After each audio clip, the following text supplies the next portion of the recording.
चला आज पुन्हा आम्ही कुठेतरी जाणार आहे आणि कुठेतरी जायचं म्हटल्यावरती एक्साइटमेंट तर तुम्हाला माहितीच आहे. पटकन घरातली सगळी कामं आवरून घेतली. मी पण मस्तपैकी तयार झाले.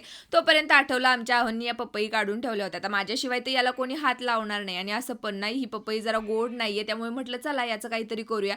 त्यामुळे तिला मी मिक्सरच्या भांड्यात घातली. गोडीसाठी त्यामध्ये साखर पण घातली आणि बारीक करून घेतलं. आता हे झालं आमरसासारखं. पण आज माझा बेत फसला. म्हटलं सासूबाई तर हे काही पिणार नाही. त्यामुळे आज नेऊन मी आप्पांनाच ते दिलं आणि आज आम्ही निघालो होतो पुण्याला. सगळी खादुडी गँग आहे सोबत. त्यामुळे खाण्याचा ब्रेक घेतला. सगळ्यांनी वेगळं-वेगळं काही-काही घेतलं होतं. आता सगळेजण सोबत आहेत त्यामुळे सगळ्यांनी टेस्ट करून तर बघायलाच पाहिजे. हे खाऊन घरी जाऊन पोहोचतोय नाही पोहोचतोय तोपर्यंत वहिनींनी मस्तपैकी कॉफी आणली होती. आता तुम्ही म्हणताल की तू हिला वहिनी म्हणते मग ती तुझी कोण आहे? तर ही माझी ना जीवाभावाची मैत्रीण आहे असं तुम्ही समजू शकता. आमचं एक काम होतं त्यासाठीच आम्ही बाहेर जाऊन आलो. घरी येऊन पोहोचतोय तोपर्यंत वहिनींनी आणखी एक सरप्राईज दिलं. म्हटलं चला आज आपण पिझ्झा पार्टी करूया.